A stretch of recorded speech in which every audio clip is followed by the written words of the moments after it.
In the silence between stars, there is a kind of patience that lesser minds mistake for emptiness. Velthari Sorn had spent 9,000 years learning this truth. She had watched civilizations rise from their first crude fires to their last dying embers. She had catalogued the death of 17 species, witnessed the birth of 3 new suns, and stood in the halls of the Covenant Assembly when the great treaties were signed that would govern galactic order for 10 millennia. Now she stood at the observation deck of the Eternal Vigilance, watching the stars drift past like ancient memories, and she felt something she had not experienced in 4,000 years. Fear. Not the sharp, immediate terror of combat, not the cold calculation of strategic disadvantage. This was something deeper, something that settled into her bones like radiation poisoning, slow, patient, and ultimately fatal. The Covenant was dying. She had known it intellectually for months. The reports had been clear, the projections precise. But standing here now, watching the distant light of stars that might already be surrounded by enemy fleets, she finally felt the weight of that truth pressing against her chest. Behind her, the door chimed softly. "Ambassador Sorn." The voice belonged to Tactical Commander Kethril, his usual composure strained thin. "We are approaching the coordinates. The human station has acknowledged our presence." Velthari did not turn immediately. She let herself have one more moment with the stars, one more breath of the peace she had known for millennia before everything changed. "Their response?" she asked. "They have granted docking permission and offered hospitality." There was something in Kethril's voice, not quite confusion, but something adjacent to it. "You find that strange?" Velthari asked. "I find it unexpected, Ambassador, given our history with them." Our history. Such a gentle way to describe what the Covenant had done. Velthari finally turned from the observation window and studied the tactical commander. He was young by their standards, barely 3,000 years, and his silver-blue scales still held the vibrant sheen of relative youth. He had not been alive during the containment protocols.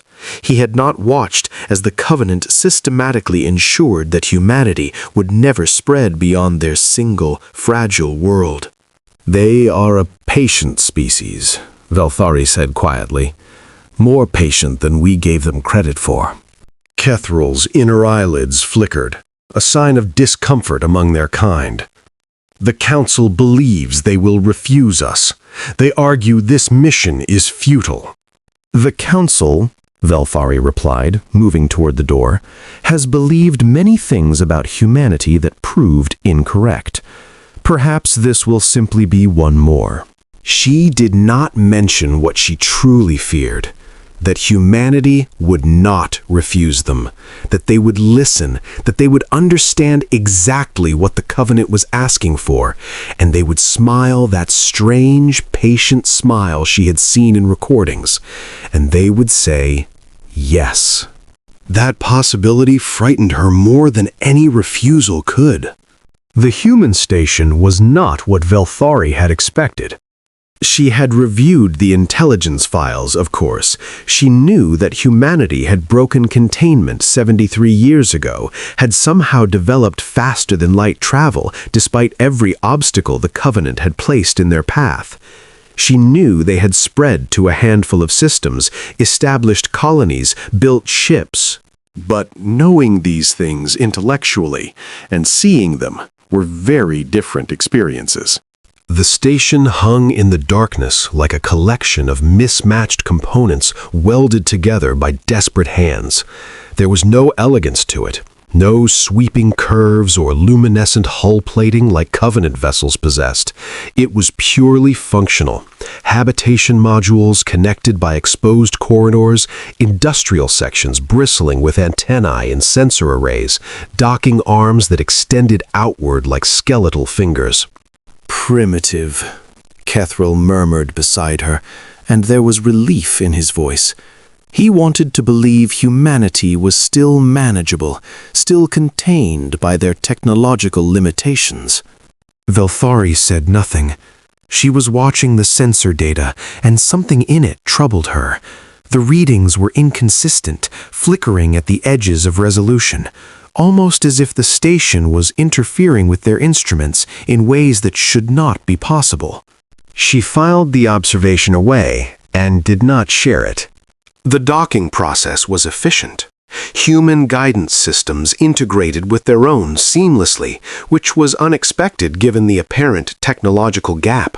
When the seals locked into place and the pressure equalized, Velthari took a moment to center herself. She had negotiated with species that considered her kind food. She had faced down war fleets with nothing but words and the weight of Covenant authority. She could handle one meeting with humans. The airlock opened. The woman waiting on the other side was shorter than Velthari by nearly half a meter, with dark skin and hair pulled back from her face in a simple style. She wore a uniform that was practical rather than decorative, gray fabric with subtle insignia that Velthari's translator identified as rank indicators. Ambassador Sorn. The human's voice was calm, measured. I'm Commander Sarah Chen. Welcome to Waypoint Station. Velthari inclined her head in the formal greeting of her people. Commander Chen, the Covenant thanks you for receiving us. Something flickered across the human's face, too fast for Velthari to identify. Amusement? Irony? It was gone before she could analyze it. Please, Chen said, gesturing down the corridor. We've prepared a meeting space. I understand you have matters of some urgency to discuss. Urgency. Such a small word for what was happening.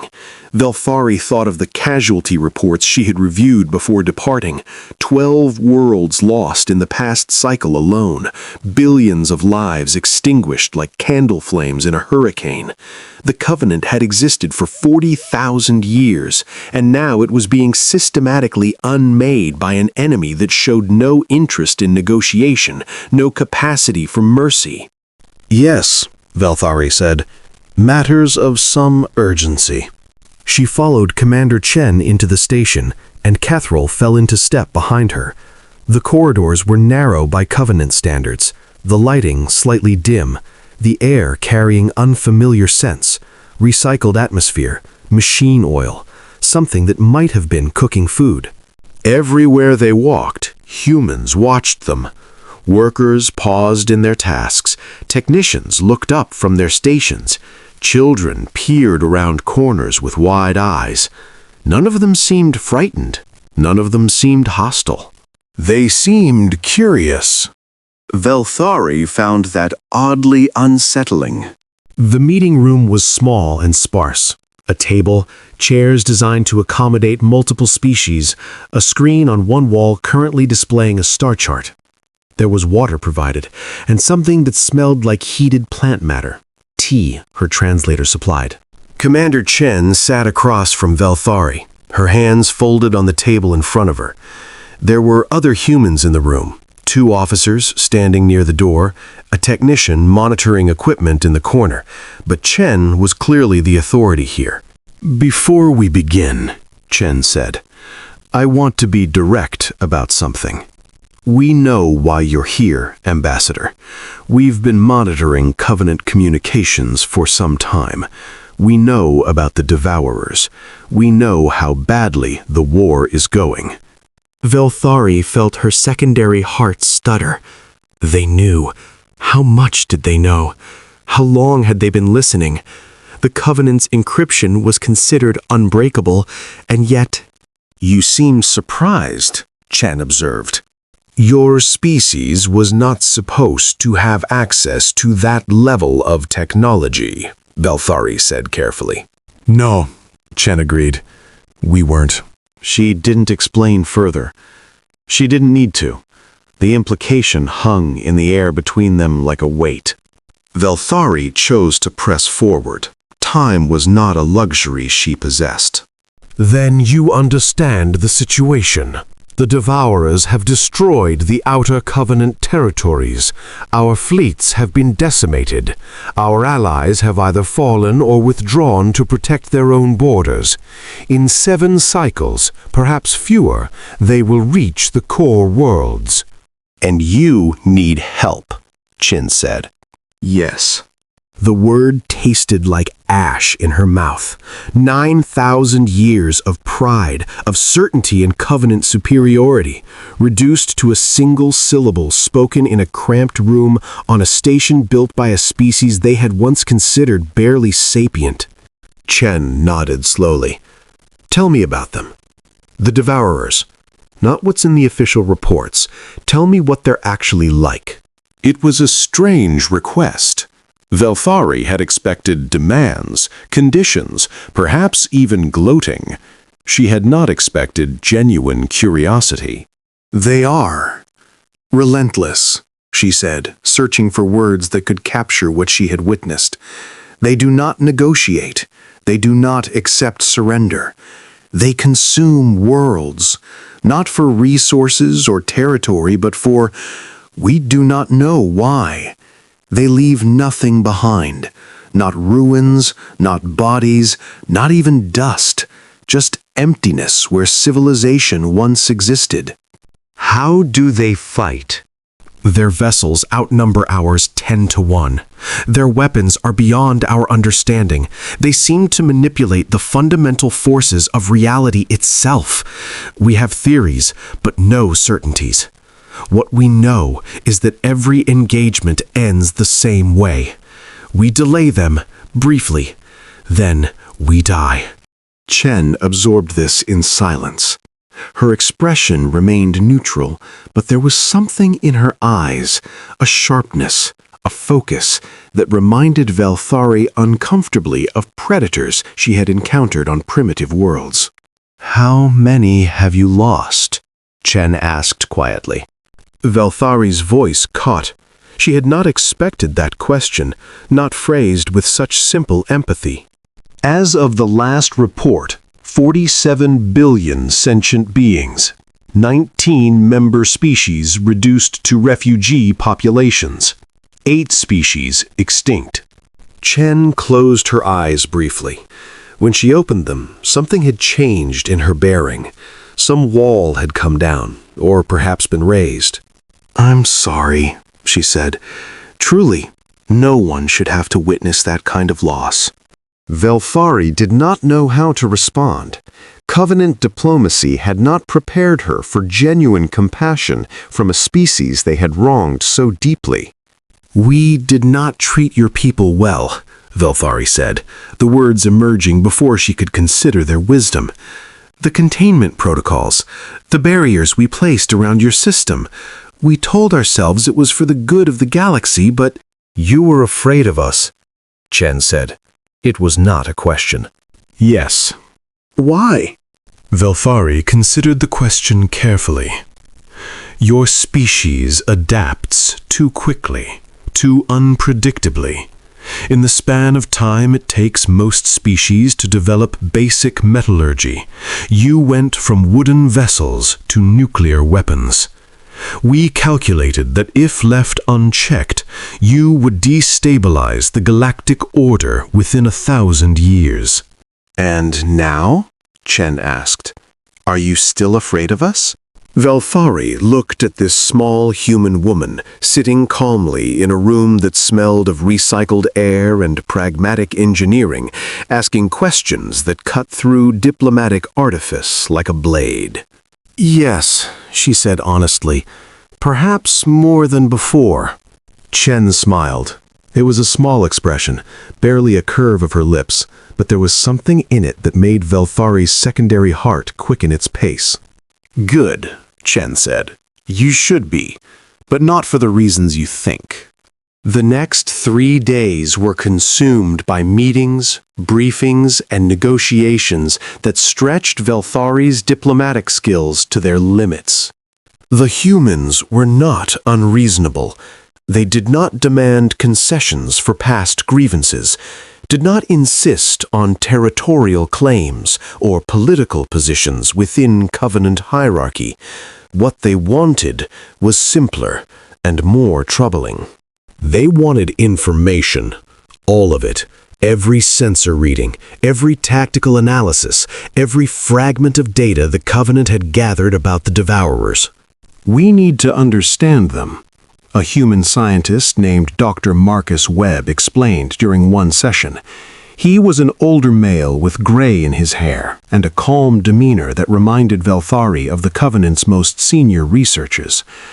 How they move, how they fight, how they think, if they think at all. Our best minds have spent years analyzing them, Kethril protested.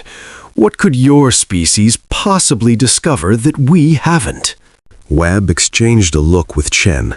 Something passed between them, not amusement exactly, but something adjacent to it. Commander Kethril, Webb said gently, with respect, your best minds have been approaching this problem with the assumptions of a civilization that hasn't faced an existential threat in 10,000 years. You're trying to understand them the way you understand other Covenant species, through their culture, their history, their motivations. And you would approach it differently? We would approach it as a survival problem. Webb leaned forward slightly. We're very good at survival problems. Vilthari watched this exchange with growing unease. There was something in the way the humans spoke, the way they carried themselves, that she couldn't quite identify. They were too calm, too certain. A species that had been confined to a single world for most of their history, threatened with extinction by an enemy that had dismantled the greatest civilization in the galaxy, should not be this calm. In her private quarters that night, she reviewed the data again. Human population figures, industrial capacity, military assets. The numbers were small, laughably small compared to the Covenant, to say nothing of the Devourers. They had 12 colony worlds, perhaps 50 warships that could generously be called combat-capable, a population of roughly 11 billion spread across a handful of systems. Against the Devourers, they would be destroyed in days, hours perhaps. And yet they showed no fear. She thought about the station's sensor interference, the seamless integration of their docking systems, the way they had somehow broken Covenant encryption without anyone noticing. She thought about Commander Chen's smile and the look in Dr. Webb's eyes when he spoke about survival. Sleep came slowly that night, and when it did, her dreams were troubled. On the fourth day, Velthari was summoned to the station's command center. She had not been allowed there before. It was a restriction she understood. The humans had every right to protect their operational security, especially given the history between their species. But when Commander Chen personally escorted her through the security checkpoints, Velthari felt a tremor of apprehension.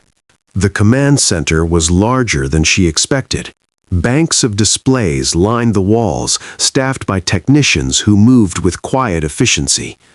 The lighting was dim, focused on the screens rather than the room itself. In the center, a holographic display showed the local star system in precise detail. "We've finished our initial analysis," Chen said, guiding Velthari to a viewing platform. "I thought you should see this." "See what?" Chen nodded to one of the technicians. The holographic display shifted, zooming out. The local system shrank to a point of light, then further, until Velthari was looking at a tactical map that spanned the entire region of space between human territory and the Devourer advance. "This is the current situation," Chen said, "as of 6 hours ago. Red icons marked the Devourer positions, a massive front that stretched across dozens of light years, advancing inexorably toward Covenant core space. Blue markers showed Covenant fleet positions, pitifully few, concentrated around worlds that held the last remnants of their civilization. And there, in the space between, a scattering of green markers, human positions, waypoint stations, colony worlds, ships. We've been watching the Devourers for some time, Chen continued. Longer than you might expect. When you contained our species within our solar system, you didn't realize we could still observe, still listen, still learn. You knew about them before we contacted you? Velthari said slowly. We knew about them before your covenant knew about them, Chen corrected. We watched them consume the Tessera Imperium when you still thought they were a regional anomaly. We tracked their expansion patterns, their resource consumption, their attack methodologies. Velthari's mind raced. The Tessera Imperium had fallen 60 years ago, while humanity was still supposedly confined to a single world. How could they have... The light, she breathed, understanding dawning. You were watching the light from those events, processing data from before you even developed interstellar travel. We were planning, Chen said simply. For years, we assumed we'd have to face them alone. The Covenant had made clear they wanted nothing to do with us, so we prepared as best we could. But the numbers... Velthari gestured at the tactical display, at the pitiful scattering of green markers. 12 worlds, 50 ships.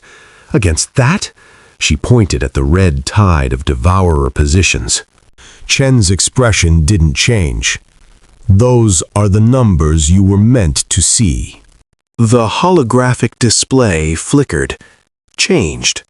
Velthari's secondary heart stopped beating for 3 full seconds.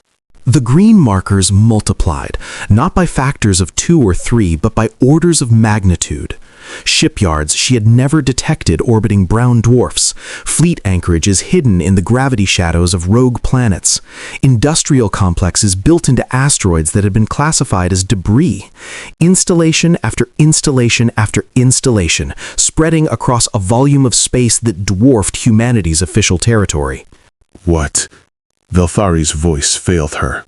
For 70 years, we've been building, Chen said quietly. Every resource we could extract, every scientific breakthrough we achieved, every ounce of effort our species could muster. We knew they were coming. We knew eventually they'd come for everyone, whether the Covenant helped us or not. But this is the resources alone. Humanity's very good at building things when survival is at stake. Chen's voice held no pride, only a kind of weary certainty. We've spent our entire history preparing for extinction events. It's what we do. It's who we are. Velthari stared at the display. The numbers scrolling across its surface defied belief. Thousands of ships, hundreds of installations, industrial capacity that exceeded some Covenant member species who had been spacefaring for millennia. You hid this from us, she said. We hid this from everyone. Chen turned to face her directly. You contained us because you were afraid we would destabilize the galactic order. You were right to be afraid. But you made a mistake. You thought you were containing an aggressive species. You thought you were preventing us from becoming a threat. And what were we actually doing? Chen's smile returned, but there was no warmth in it now. Only something cold and patient and utterly implacable.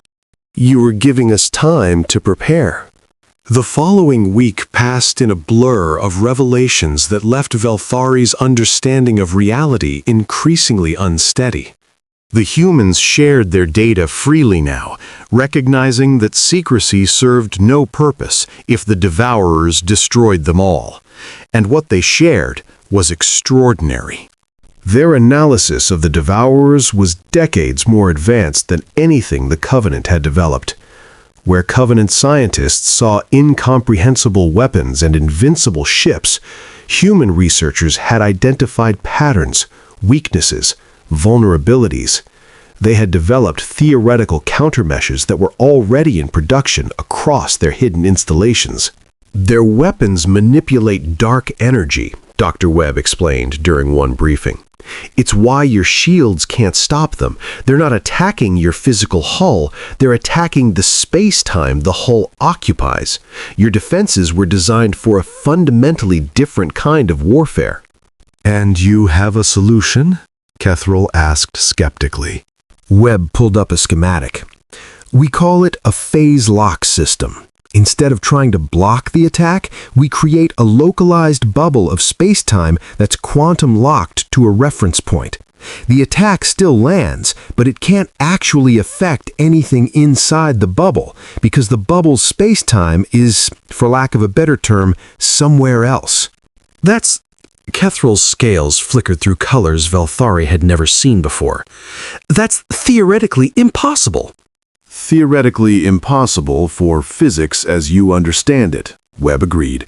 We've had to develop some new physics. Velthari listened to these briefings with growing wonder and growing dread. The humans had not just caught up to the Covenant. In their decades of isolation, driven by the certainty of coming annihilation, they had surpassed it in ways that defied explanation. But it wasn't just the technology that unsettled her. It was the humans themselves. She watched them work, day after day. Scientists debating theoretical frameworks with passionate intensity. Engineers solving manufacturing problems with practical genius. Military officers planning campaigns with a precision that reminded her of surgical procedures. Every one of them knew what was coming. Every one of them understood that the enemy they were preparing to face had destroyed civilizations far older and more powerful than their own. None of them seemed afraid. How? She asked Commander Chen one evening as they walked through a corridor that overlooked an industrial bay where human workers assembled weapons systems with systematic efficiency. How are your people so calm? Chen considered the question. What do you know about human history? We studied it, of course.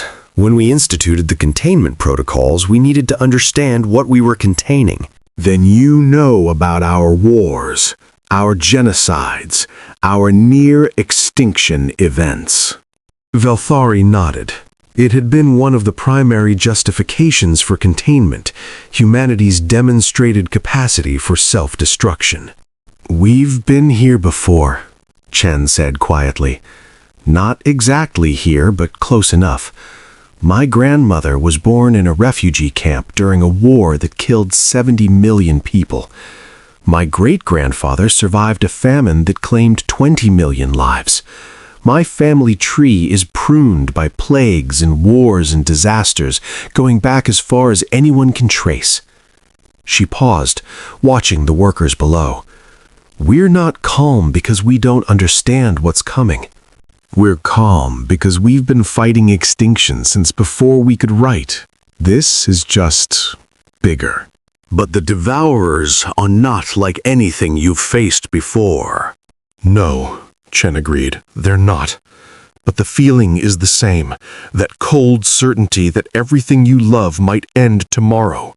The knowledge that the only thing standing between your children and annihilation is your own hands, your own will, your own refusal to give up. She turned to face Velthari directly. You want to know the real difference between our species? Yes. Your people built an empire to avoid struggle. You engineered a galaxy where everything was stable, predictable, safe. You contained species like us because we reminded you that the universe isn't actually safe, and you didn't want to remember that. And your people? Chen's eyes held something ancient, something forged in fires that Velthari had never experienced. We never forgot. We couldn't afford to. The summons came on the 12th day. Velthari was roused from sleep by a priority communication from the Covenant High Council. The connection was fragile, routed through a chain of relay stations that barely functioned, but the message was clear. The Devourers had broken through the third defensive line. Covenant Fleet Command had ordered a full retreat to the core worlds. The outer territories were being abandoned. 300 billion sentient beings were being left to die. She sat in her quarters afterward, staring at the wall, feeling the weight of those numbers pressing against her consciousness. 300 billion. A statistical abstraction that represented mothers and children and elders and dreams and fears and all the small moments that made up a life, multiplied beyond comprehension. The door chimed. "Enter," she said, her voice hollow. Commander Chen stepped inside. She had a tablet in her hands, and her expression was set in lines of controlled intensity. "We intercepted the communication," Chen said without preamble. "I'm sorry. I know this is devastating." We are dying. Velthari could not summon the energy for diplomatic pretense. The Covenant is dying, and there is nothing we can do to stop it. "Yes," Chen sat down across from her. "The Covenant as it exists will not survive this. That's been mathematically certain for some time." Velthari looked up sharply. "You calculated our extinction?" We calculated everyone's extinction if the current trajectory continued. The Devourers don't stop. They don't pause. They don't leave survivors. Chen set the tablet down between them. But trajectories can be changed. "How? You've shown me your preparations. They're remarkable. But the Devourers have consumed civilizations that had thousands of years more advancement than your species. What makes you think you can succeed where everyone else has failed?" Chen was quiet for a moment. When she spoke, her voice was soft, almost gentle. "Do you know why we call them the Devourers?" "It's a translation of the Covenant terminology." No. I mean, do you know why that name stuck? Why every species that encounters them independently arrives at the same basic concept? Velthari shook her head. "Because they're hungry," Chen said. "That's what our analysis suggests. They're not destroying for conquest or expansion or any of the reasons civilizations usually wage war. They're consuming, converting matter and energy into something else. We don't know what, but the point is they're using it, which means it comes from somewhere, which means it can be cut off." "You've identified their source?" "We've identified a pattern. Their advance follows specific paths through the galaxy, converging on specific locations. Our astronomers have been tracking their movements for decades, mapping their trajectory backward, trying to find the origin point." Chen tapped the tablet. 6 months ago, we found it. The tablet displayed a star chart, a region of space far beyond Covenant territory, beyond any explored region in the deep void between galactic arms. "There's a structure there," Chen continued. "We can't see it directly. It's wrapped in some kind of shielding that obscures it from our instruments, but we can see its effects. Gravitational distortions, energy signatures. It's the source, the heart. Whatever the Devourers are, they're connected to that place." "And you plan to attack it?" Chen met her eyes. "We plan to end them." The certainty in her voice sent a chill down Velthari's spine. Not arrogance, not bravado. Simple, absolute certainty. "Your hidden fleets," Velthari said slowly. "Your secret preparations. This is what they were for?" "We always knew we'd have to go on offense eventually. Defense might buy time, but it wouldn't win. The Devourers can't be outlasted. They just keep coming until there's nothing left to consume. The only way to survive is to destroy them completely. The Covenant tried offensive operations. Every assault was annihilated." The Covenant attacked their fleets, their front-line forces, the symptoms, not the disease. Chen leaned forward. We're going to attack the source, and we're going to do it with everything we have. Velthari stared at her. You're talking about a strike across thousands of light years into unknown territory against an enemy that has never been defeated in direct combat. The logistics alone Have already been worked out. Chen's expression softened slightly. Ambassador, I'm not telling you this to ask permission. I'm telling you because you came here seeking help, and I think you deserve to know what that help will actually look like. What do you mean? We can't save the Covenant as it was. Too much has been lost. But we can save the people. Your civilians, your refugees, your species who are waiting to die on worlds the Devourers haven't reached yet. Chen stood. While our strike force deals with the source, we're going to need someone to coordinate the evacuation, to organize the survivors, to rebuild something from the ashes. You want us to do that? After everything we did to contain you? I want you to survive, Chen said simply. All of you. Because when this is over, if we win, we are going to need neighbors, partners, friends. The galaxy is big, Ambassador. Big enough for everyone if we're willing to share it. Velthari felt something shift inside her. Some last barrier of pride and prejudice crumbling under the weight of genuine compassion from a species she had been taught to fear. Why? She asked. After everything we did to you, why would you save us? Chen paused at the door. When she turned back, her expression held something that Velthari could only describe as ancient grief. Because someone has to, she said, and because once, a long time ago, when my species was scattered and broken and dying, we would have given anything for someone to reach out and help us. No one did. We had to save ourselves. She smiled, and there was sorrow in it, and resolve. We remember what it was like to be alone. We won't let that happen to anyone else if we can help it. She left Velthari sitting in the dim light of her quarters, tears tracking down her scaled face for the first time in 3,000 years. The mobilization began 30 hours later. Velthari watched from the command center as human space came alive around her. Ships emerging from hidden anchorages, not the crude, functional vessels she had seen at first, but sleek warships armored in materials her sensors could not identify. Fleet formations coalescing with choreographed precision, supply chains activating across dozens of systems, pouring fuel and weapons and personnel toward staging areas. And everywhere, the numbers, those impossible, terrifying numbers.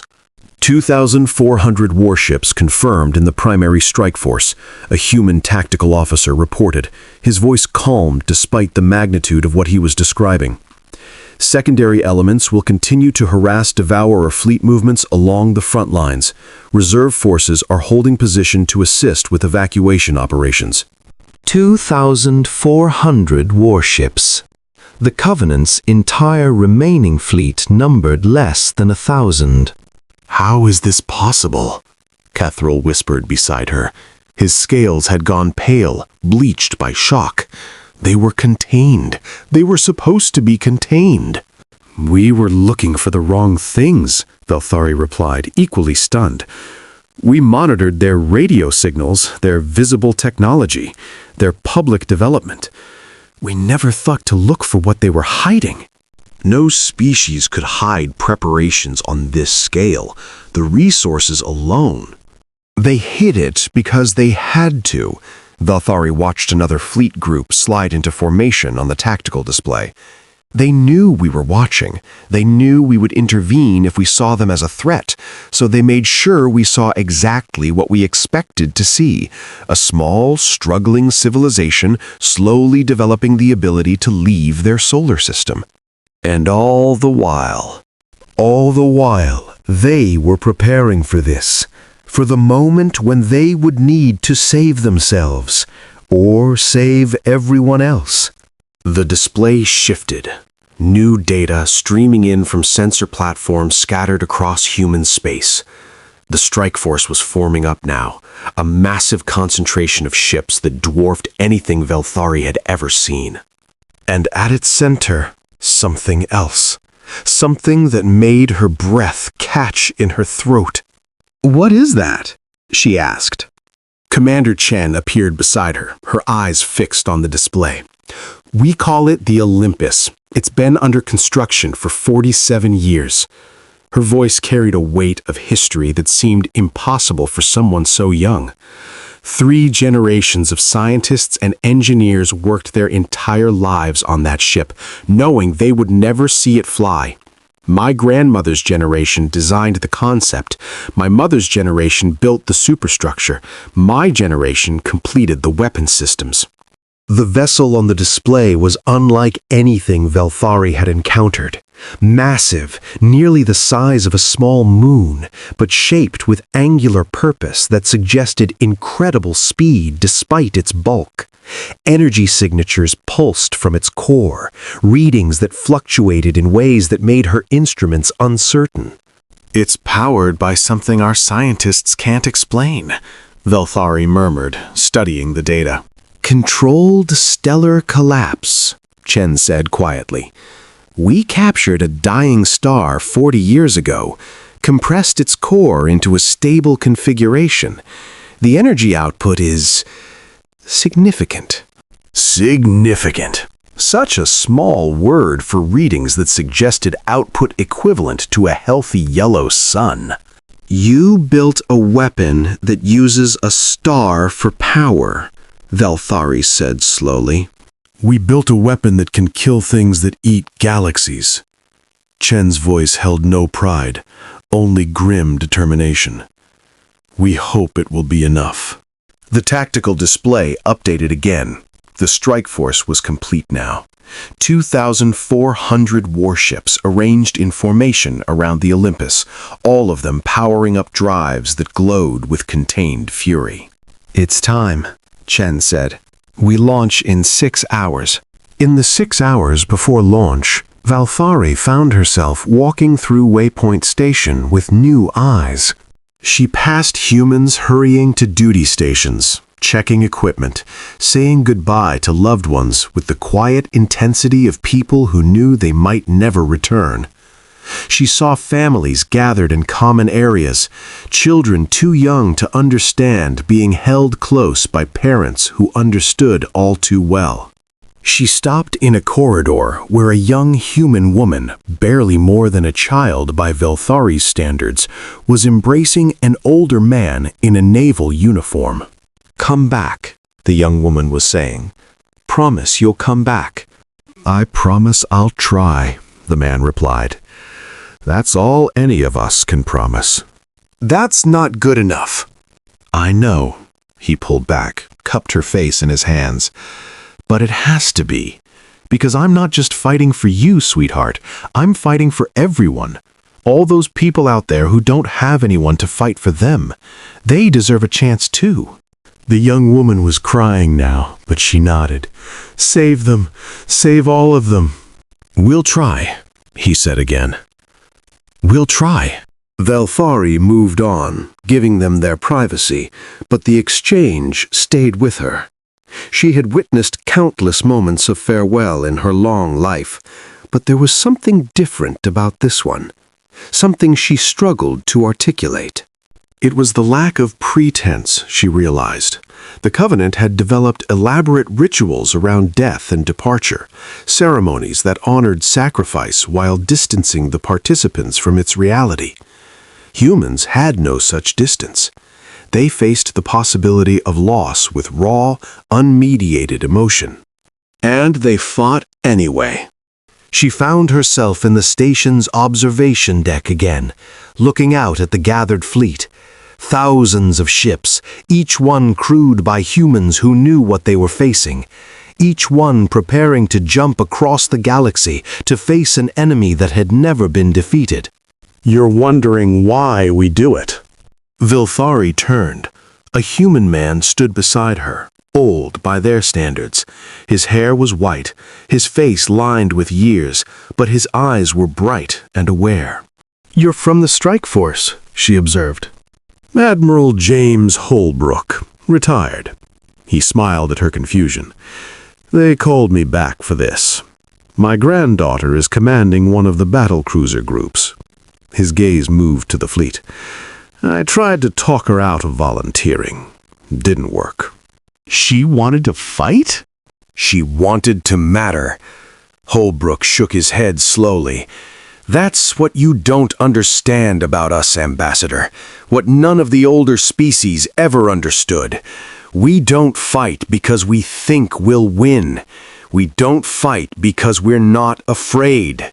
He turned to look at her directly.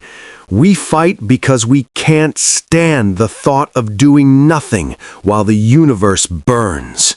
That seems illogical. Self-preservation. Self-preservation without purpose is just slow death. Holbrook's voice carried the weight of years. We're mortal.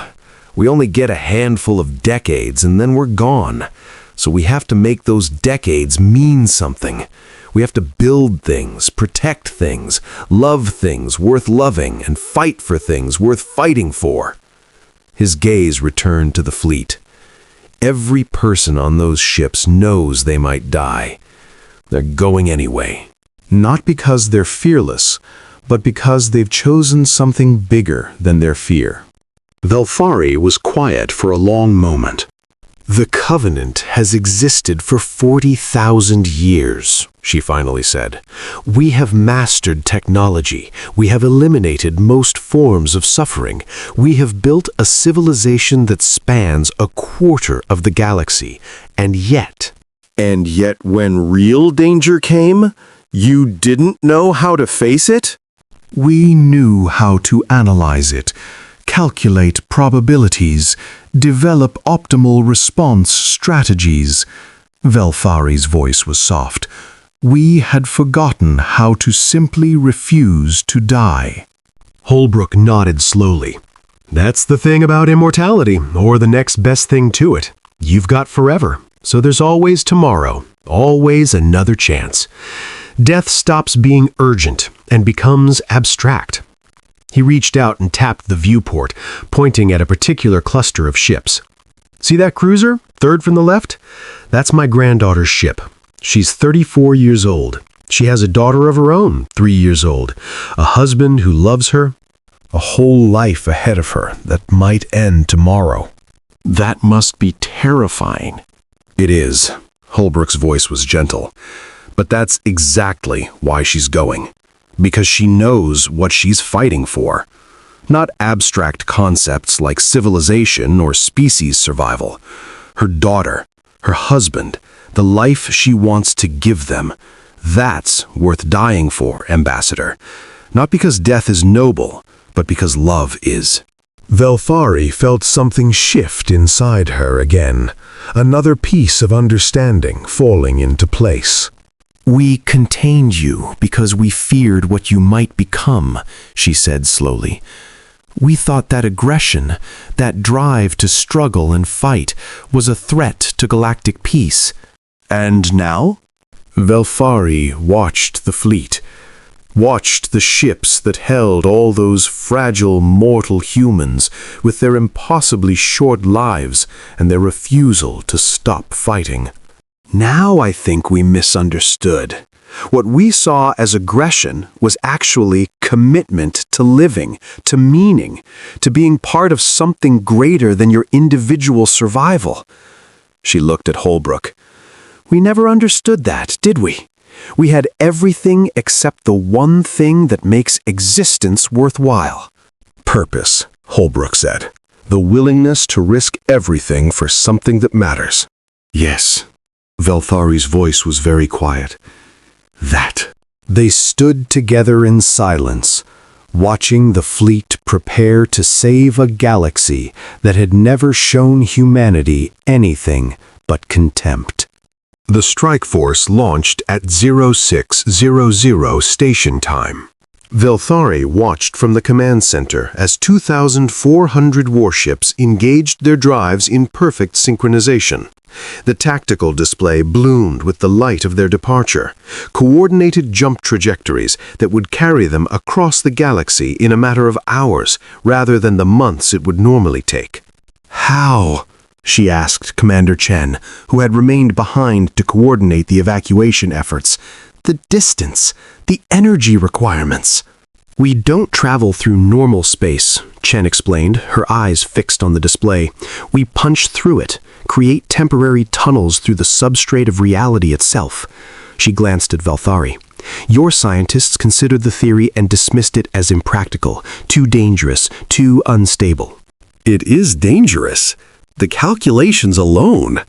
We automated those a long time ago. Chen's voice was matter-of-fact. The truth is, Ambassador, we've had to take risks your civilization would never consider. When you're facing extinction, dangerous becomes relative.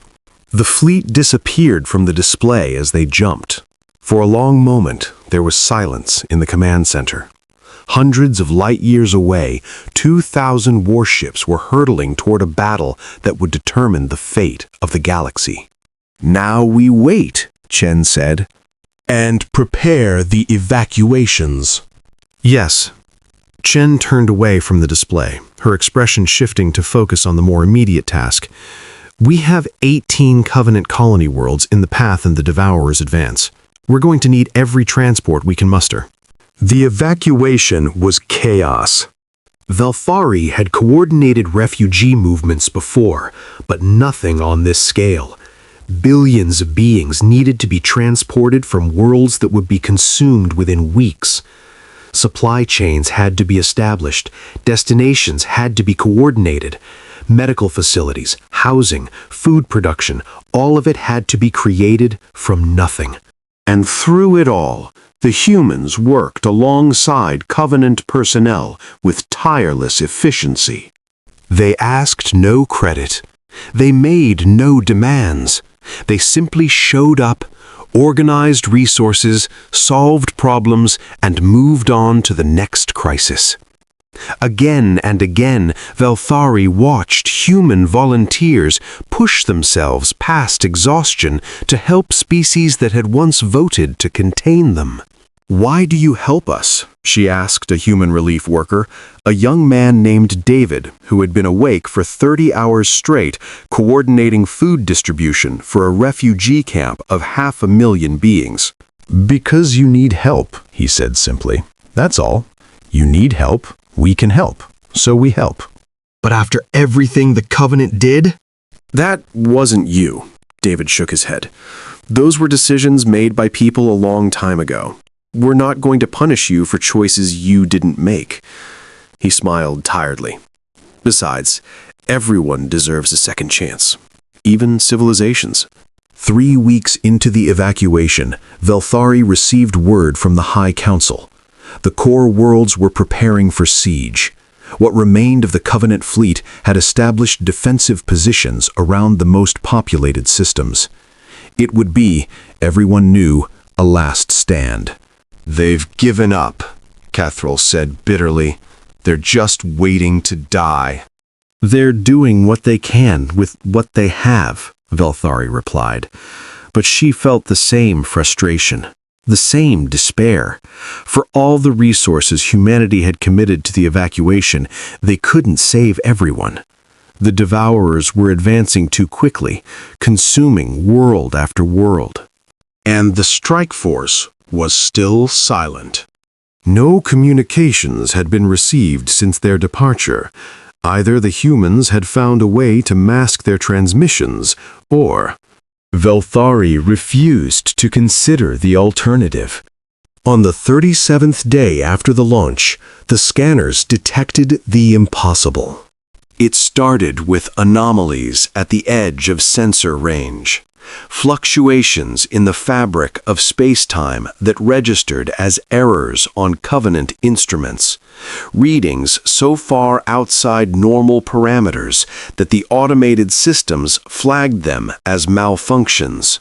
But the human sensors registered them clearly, and what they showed was unprecedented. The Devourers are retreating, Chen said, her voice barely above a whisper. All of them, on every front. Velfari stared at the tactical display. Across the galaxy, red icons that had been advancing relentlessly for months were now moving backward.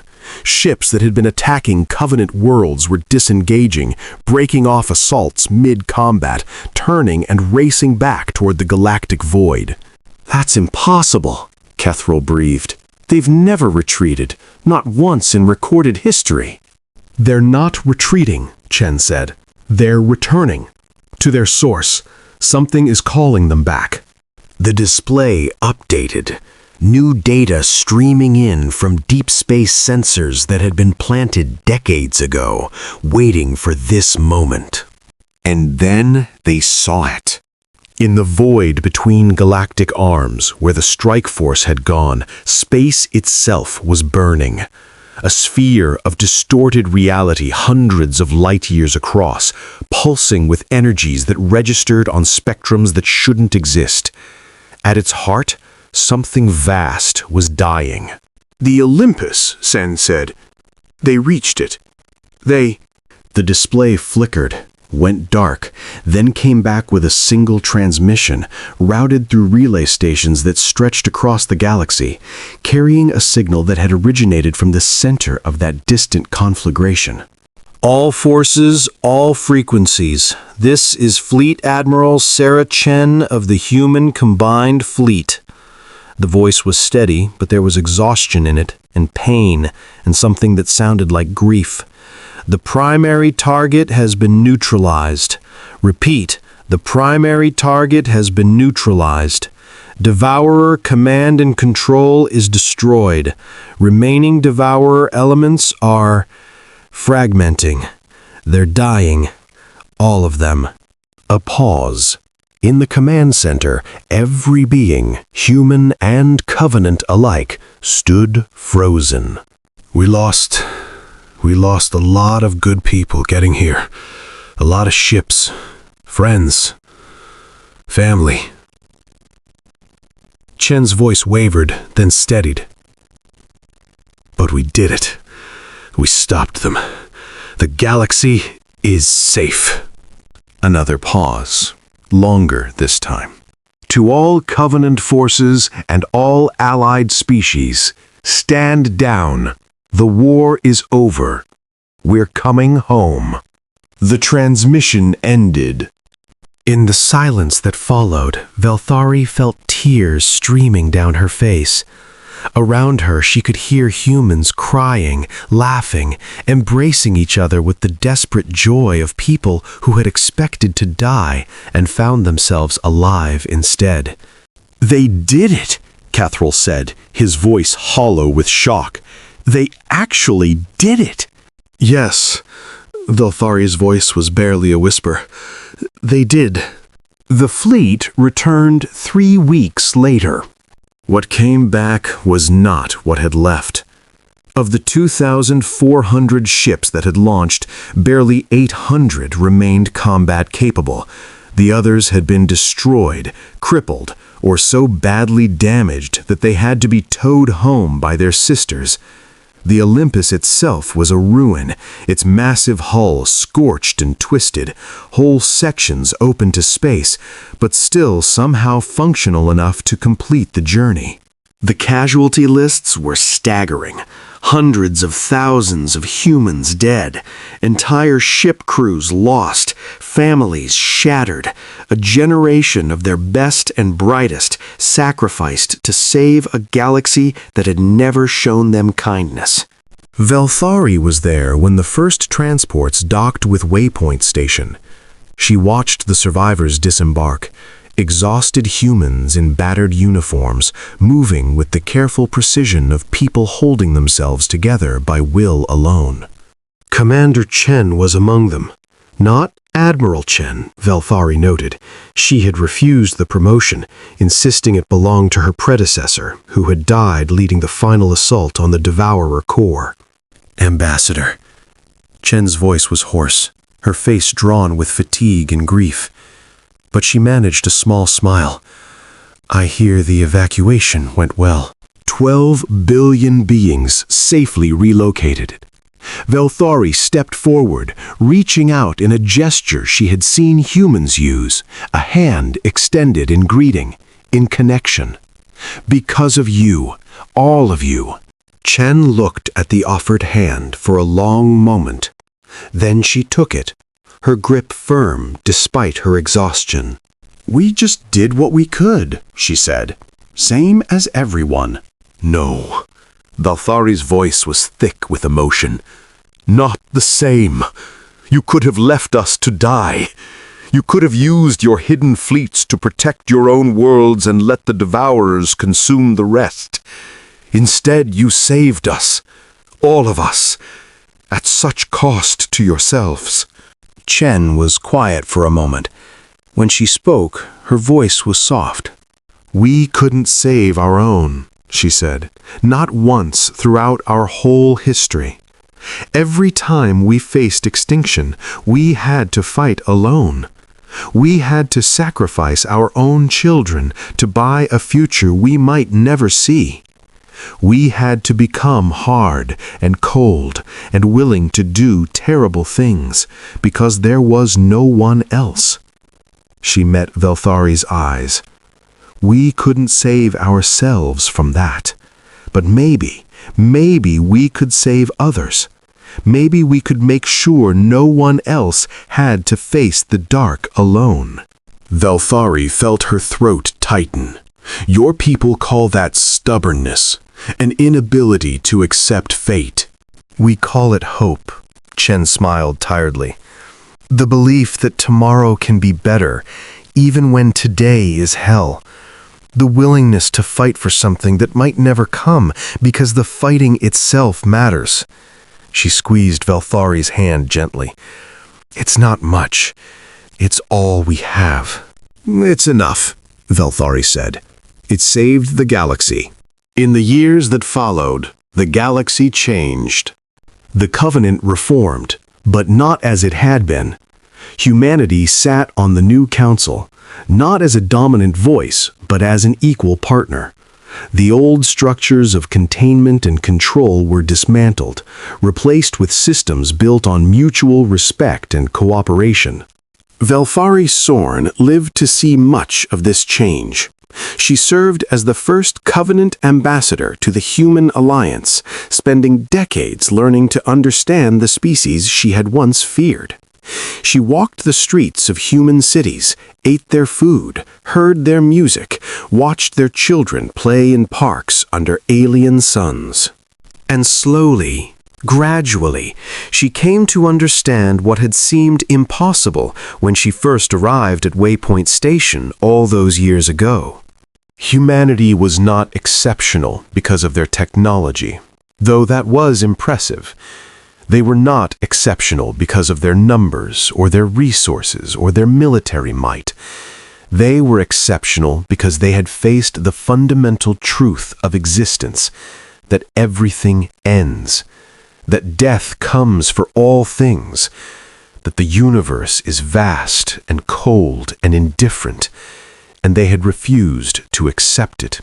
Not by denying death, not by pretending it didn't exist, but by choosing every single day to find meaning anyway, to love anyway, to fight anyway, to build and dream and hope, even knowing that someday it would all be dust.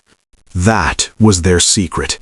That was what the scanners had detected that day when the impossible became real. Not a weapon, not a technology, not a tactical advantage. Just humanity in all its stubborn, beautiful, terrifying refusal to give up. On her last day, Velthari sat in a garden on Earth, the human homeworld, finally open to visitors after so many years, and watched the sun set over mountains that had been ancient when the Covenant was young. Beside her sat Commander Chen, gray-haired now, her face lined with years, but her eyes still bright. "I've been thinking," Velthari said, "about what you told me all those years ago, about why you fight." Oh? Chen smiled. What about it? You said you couldn't stand the thought of doing nothing while the universe burned, that you had to matter, even if it killed you. Velthari turned to look at her old friend. "I've spent 50 years trying to understand that, and I think I finally do." What do you understand? That it's not about winning or losing. It's not about survival or extinction. It's about the choice itself, the decision to stand up, to fight, to care, even when there's no logical reason to believe it will make a difference. Velthari's voice was soft. That's what made you impossible. Not your ships or your weapons, just that choice, made over and over by billions of beings who could have given up and didn't. Chen was quiet for a long moment. When she spoke, her voice was gentle. You understand us now, Ambassador. Maybe better than we understand ourselves. I had good teachers. Velthari looked back at the sunset, watching the light paint the clouds in colors that had no names in her language. I only wish I had learned sooner. You learned when you needed to, Chen said. That's all any of us can do.